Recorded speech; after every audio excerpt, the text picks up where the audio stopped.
Alex. Hi. Hi, everybody. My name is Marcus. I'm the co-founder of VR Hot, which is, we think it's supposed to be a VR sex simulator. Gender open, and yeah, that's about it. Not sure which way we're going. Here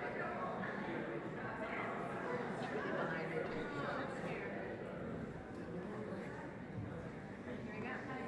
Finish. Okay, now we're all sorted.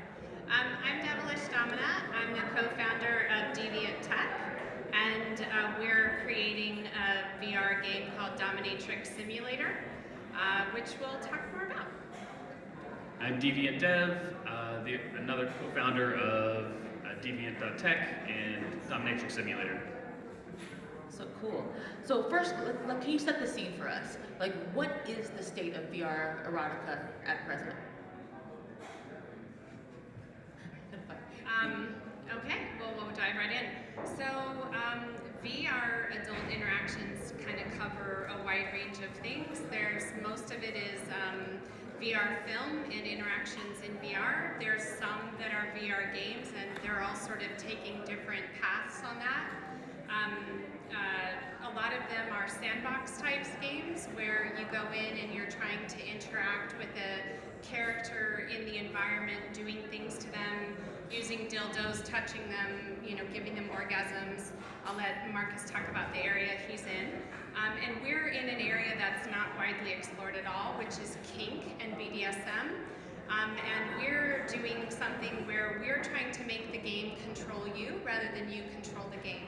So most games, and we kind of take a game methodology to our design. So while it's adult and it's kinky and it's sexual, it's also psychological, and there's ways that you get to experiment and play with the way you move in the VR space, and the game tracks that for you to create that dynamic. So I guess we're kind of pushing some slightly different boundaries than a lot of the others in the VR adult space. Yeah, I agree. I think there's two main topics. One field is VR porn. So pretty much traditional porn from a fixed viewing point, and you can use the freedom of your head and your view to get more immersed than in 2D and desktop porn. And there's the software side. And there's a lot of different products, as you already pointed out. And what we are doing is basically more a sandbox type, but we like to think of it as a simulator. We're trying to give the user a full body, which is not the usual way you do it in VR, because the system only has very little information about your real body. So it knows about your head and your viewing direction, and it knows about your hands because of the controllers you're carrying. So the rest has to be controlled in a different way, and this is something we try to solve. And yeah, we also try to have more like a playground approach. So we provide a room or two rooms so far, and we provide different bodies, different body types. You can use a male body, a female body, non-binary to an extent, and whether it's your own player body or the one of the hottie you are facing. Yeah, that's what we're trying to do. You may have said this, but I'm going to ask the clarifying question. What do you actually mean when you say sandbox? Sandbox is usually, in game terms, means an open world where you can choose to do all sorts of different things. Minecraft is a good example. You can build here, you can dig holes there, you can construct new castles over there. It's up to you. As opposed to a more linear experience, some games are more about story. Here's a cutscene, here's some action that you play through, and it goes to the specific cutscene. That would be more linear and not sandbox. All right, that makes sense, and that actually segues really well into my next question. VR has its roots in gaming. We see a lot of talk right now around the metaverse and the new meta products for the Quest Pro and all the other things. I'm not going to get there yet, but I'm curious, what other inspiration have you taken from the gaming space to integrate into your products, and has it had any impact in how you build your technologies? I think for us, it's there are some things you have to adopt from gaming because the whole product is designed as a gaming product. So we have controllers, so the way we can control the experience has to use the controllers. We are using menus as gaming would use them. But in general, we try to make an experience which is not gamified. I think we are very aware of the gaming world, and many people consider us as a gaming product. But in many ways, we do the opposite of what a game would do. So there's no real goal. There's no points, no rewards, no awards. You can't win anything. So you can. It's an open, as you said, like it's a little bit like a sandbox. It's an open experience. It's like we want to be as close as possible to real life. So one other example is difficulty. In gaming, you would set some things on purpose very easily, like just walking down the street. Some other things are very difficult on purpose, like playing the end, how do you say, the end fight, the big boss, the end boss, yeah, fighting the end boss. For us, it's more like if we try to be as realistic as possible, we get user feedback like, oh, can you make anal a little bit easier? And we go like, no, sorry, it's really hard in real life too, so. That's more our approach. So we try to be different. We get these expectations from gamers a lot, but we try to fight it in a way for the sake of a more realistic experience. Yeah, I definitely want to probe that a bit more about the implications of like not gamifying sex in the real world. But I do want to swing it to you guys about how you're incorporating like the game aspect, because I know you have some really cool ways you make the experience like interactive and immersive. I'd say our game is more based around how visual novels will play out. You have branching narrative. In fact, we have a narrative scripting language that we built on top of called Ink. So as you are responding to the mistress as she's asking you questions, you can say yes or no. They'll ask you to get into different positions. If you get into those positions in time, you will be rewarded. You can make mistakes. There's little mini games where, and this is nicely wrapped in the BDSM world where you're told to do something and you need to do it by a certain time. You need to do it well, and if you don't do it, you're going to be punished. And if you do it, you will be rewarded. And so we have a meta loop around collecting rewards and being able to cash in those rewards with the mistresses, as well as if you make mistakes, getting punishments, and then you have to take your punishments before you can spend any of your rewards. I mean, in a way, it makes sense because you have two different demographics.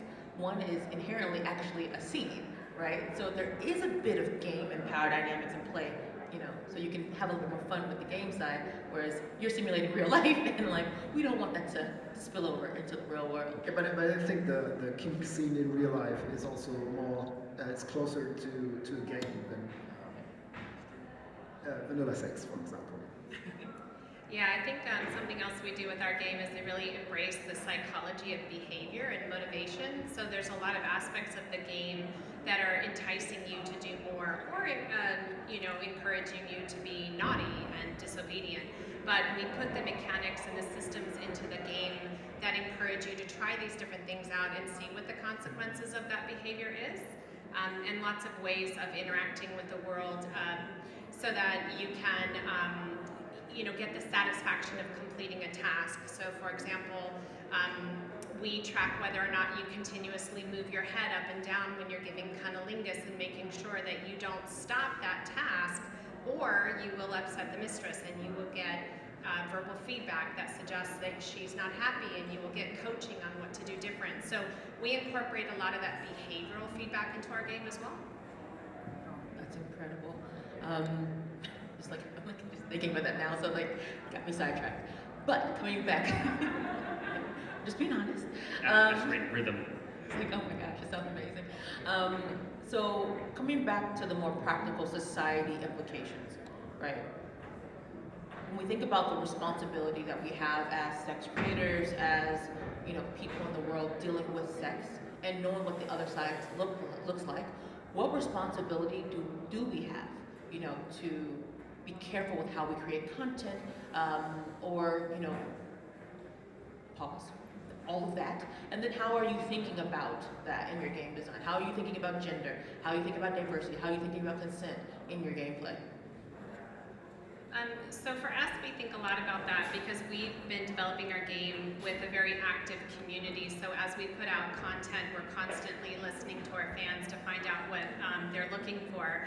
On the topic of consent and ethics, being in the kink community sort of for 20 years, we've spent a lot of time sort of understanding that there's rules there's communication, there's safe words, there's a lot of things that allow you to experiment and take risks and try new things. And we wanted that reflected in the game. So consent is built into our game. Everything you do, you get to agree or not agree to. We think carefully about what kinds of scenes we put in the game because we learned early on that our fans were replicating those scenes in real life with themselves. So when we think about safety, we're not going to be putting kinks and scenes into the game that someone cannot get themselves out of in real life if they were to do that to themselves.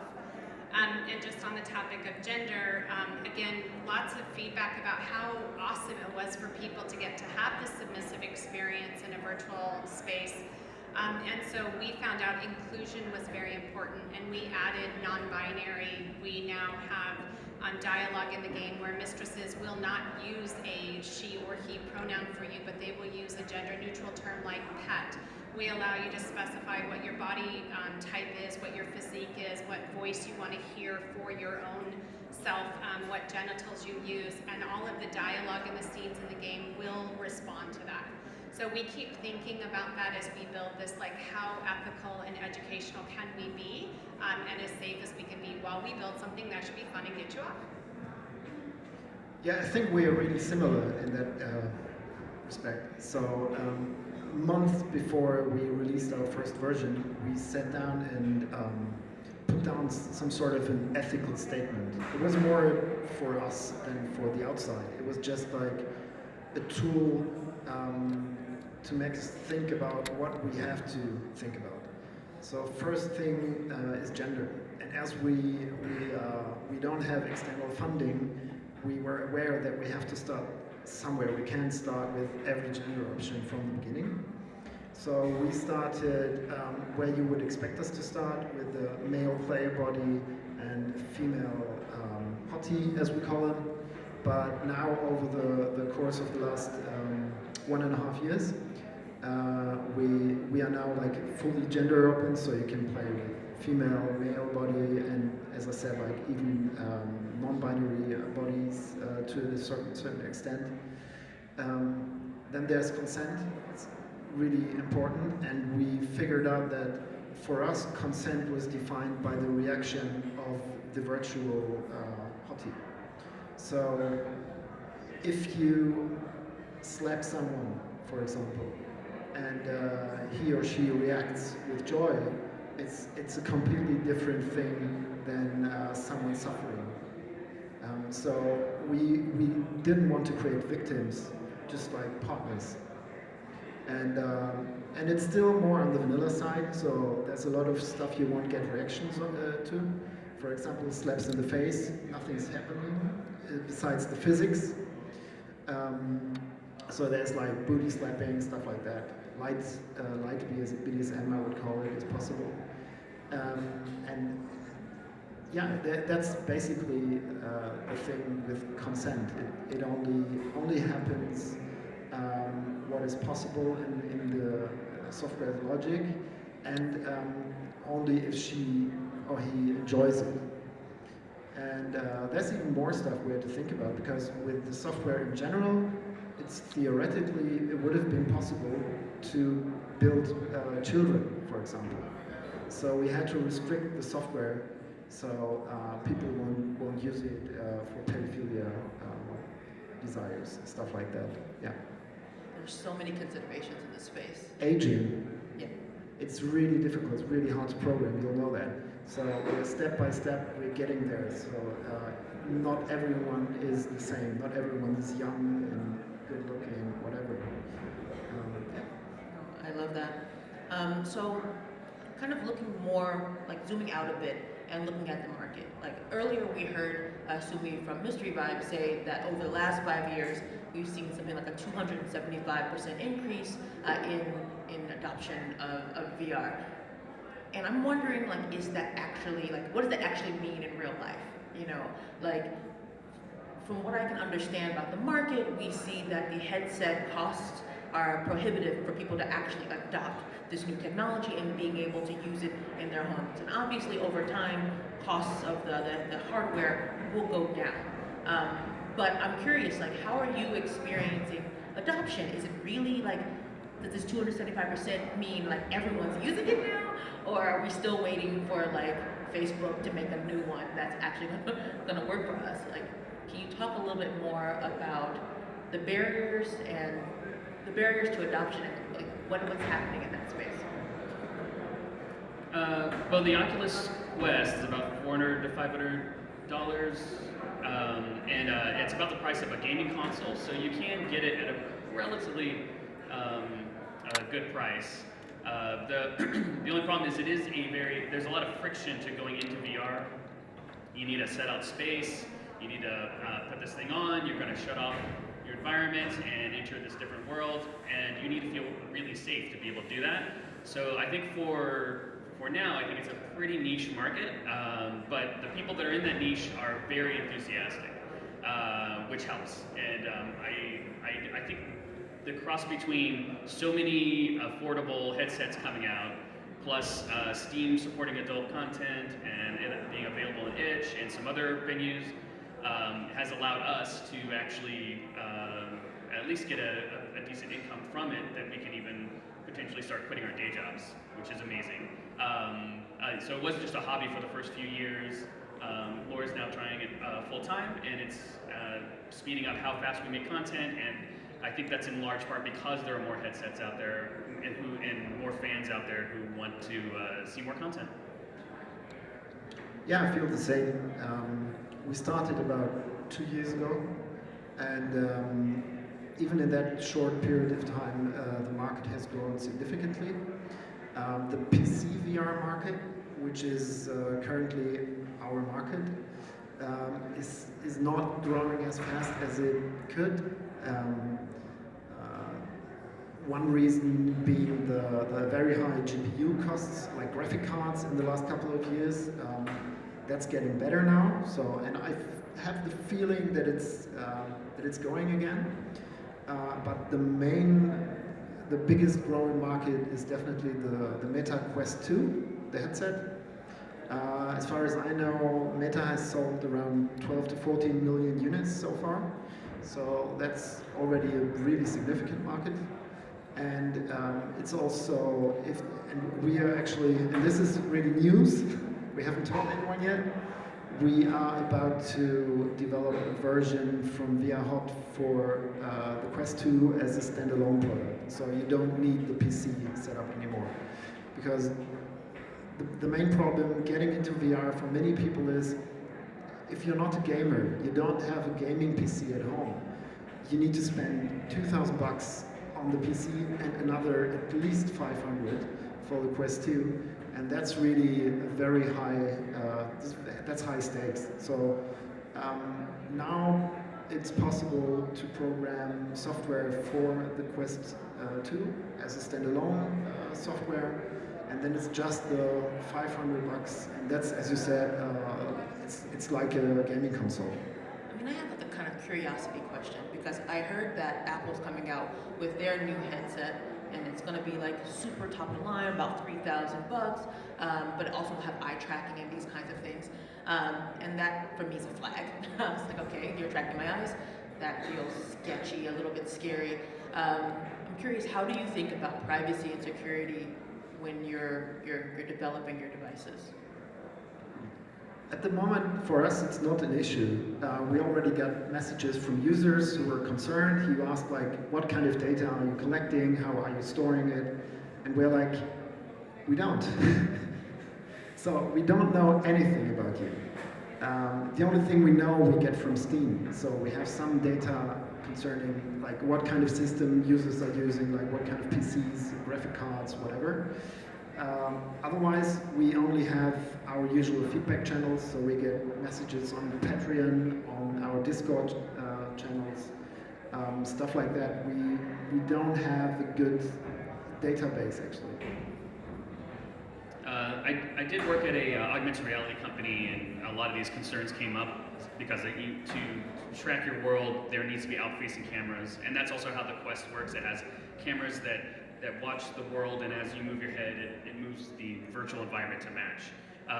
But there's a bunch of security around those cameras, and I guarantee there are around the ones that watch your eye, but of course you do have to trust the companies that is actually true.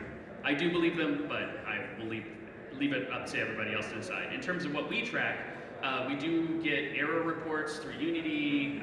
We do get some analytics in terms of just if people were not able to start a scene or something, but all of that is anonymized. We don't know specifically who is having problems unless they come onto our Discord and tell us personally, which is great because then we can talk to them directly. But yeah, we don't really have any information about our actual players, and it also helps as a single player, so there's not a privacy issue with transmitting multiplayer content. Awesome.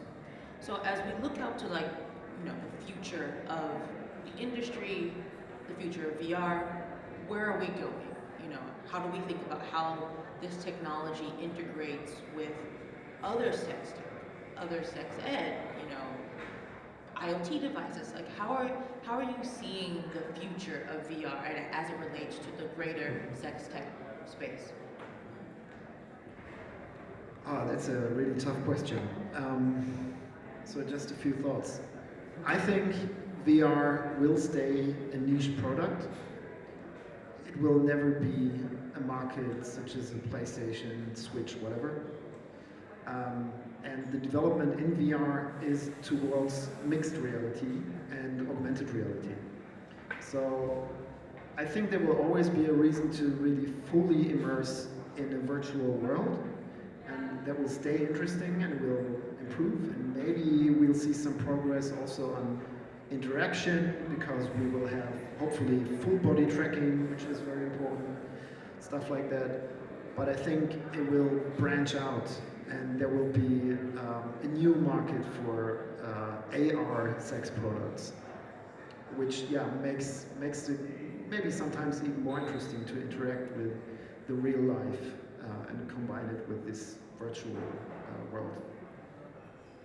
I think for us, one of the things that we think about a lot as we talk to our fans and get feedback is what are the ways that we can kind of create levels of intimacy. So while our game is, got, I guess, pornographic level material, but there's also levels of interaction that don't involve sex, that, are more the mental part.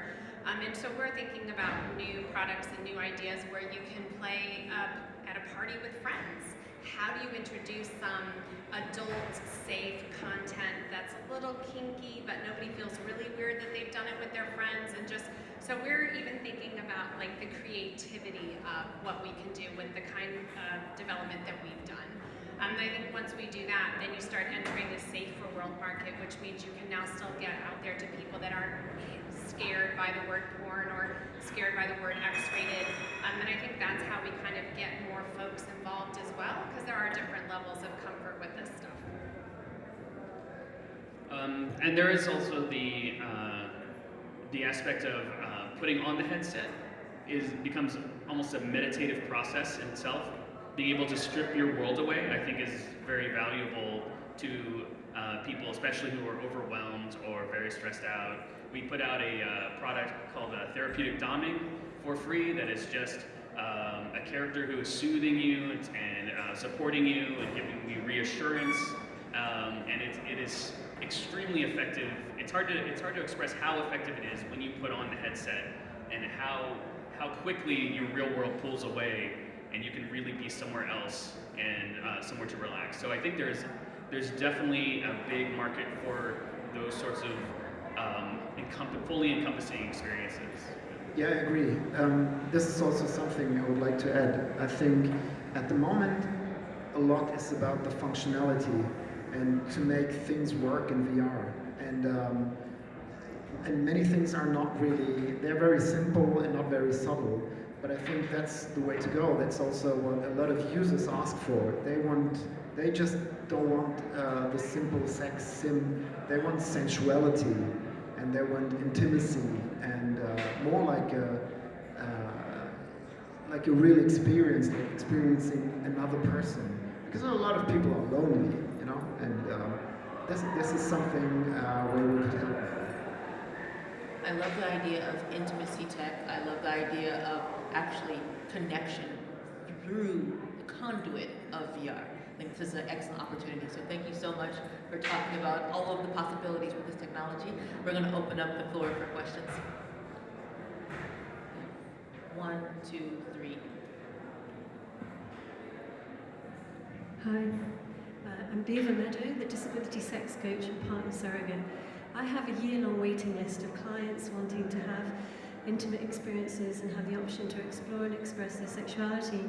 And often my clients have quite severe complex needs, and the dating world is just not, it's not a level playing field for them. So I can really see how this can really be a way that they can explore and express their sexuality. And I'm just wondering, you know, how do you create this for them?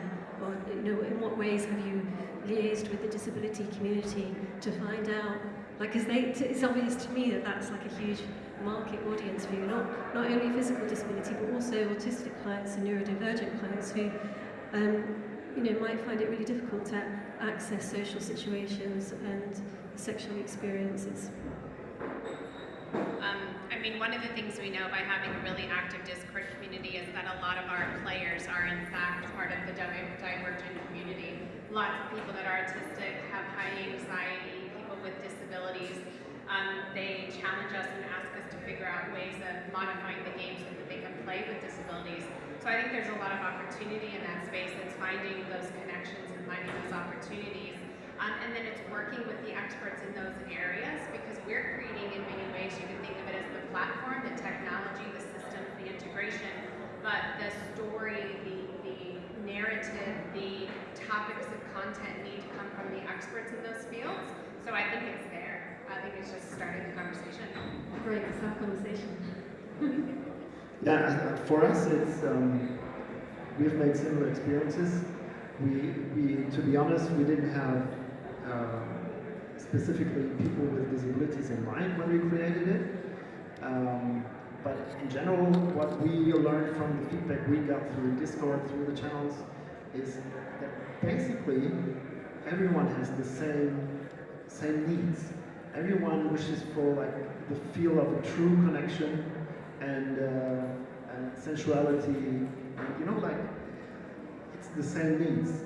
So I couldn't tell how we can make something specifically for disabled people. We haven't seen any feedbacks in this regard. In terms of our own game currently, there is a connection with the virtual character that a lot of people really respond to. The more times you go to a specific mistress, the more times she has a better opinion of you. She'll start to say different things. She'll start to be more familiar with you as you come in, and then eventually you can unlock more scenes with that mistress. And then this becomes almost like in another genre, might be a dating sim, where if you do the right things and you act just go, then you can basically get very close to a character in the game. And we've tried to replicate that, and I think that helps a lot with that feeling of connection. But of course, it's not true human connection, but it's a nice analog, I think. And do you think that VR porn could be like venue-based? So if you couldn't afford to have a set in your home, you could go like to a sex shop and there'd be like a VR set there, and you could just go and hire it and use it. A library. Yeah, exactly. Yeah, I get excited about the idea of not only things like that, but people who do sex therapy or work with clients having headsets in their office. You know, it doesn't have to be you just go to Steam or to itch.io and you get the games there. It can be professionals who want to make content available to people they specifically work with who would not be the audience for a game normally. And taking it outside of kink as well to what they're working on in VR Hot, which is just intimacy and sensuality. I think a lot of people are looking for more in that space. Yeah. Thank you. Thank you. Really exciting.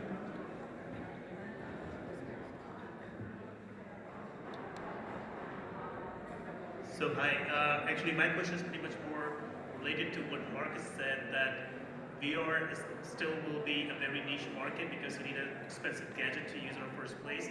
I'm a very pro AR person. I personally believe that AR could be a future where you don't need a product to see it or use the technology because you can see things happening in front of you, though it's not real, but it's happening, and you don't need a gadget. Do you see in the future that AR will take over VR and can produce a better results? Kind of. I think AR is definitely a potential mass market. And just if you look at what Apple is supposed to do, no one really knows, but supposedly will do, they will not really focus on the gaming market, I guess. They never have. So it's more about like everyday life. It's more like replacing the smartphone. And VR, I think its own thing. It has its own possibilities and problems and limitations. I think it will just like develop into different direction. I think at the moment we're looking at AR, VR in the same space because they seem to be very similar. But I think they will really develop away from each other. I definitely think their uses are very different, but I do think the technology, as soon as we want 3D objects in the world, we're going to want to black out the pixels behind those 3D objects to make them more real. And as soon as we can do that, we can black out all the pixels and you can then be in VR. So I think the same device will support both. And if you're using the same device to get real-time subtitles, or translations, and directions, and all those things that your smartphone used to do, and now they're just on your, in your glasses, then I think you might as well also have, just like you have mobile games today, you will have some VR games that you just bust out because you can, because you're wearing the technology already. So you would say, like just a follow-up, so you would say that eventually AR will take us to VR in the future as well? I think they'll merge. I think we'll have VR and AR, and then eventually the same product can do it at one point. But that's speculation. Second question. Entropy.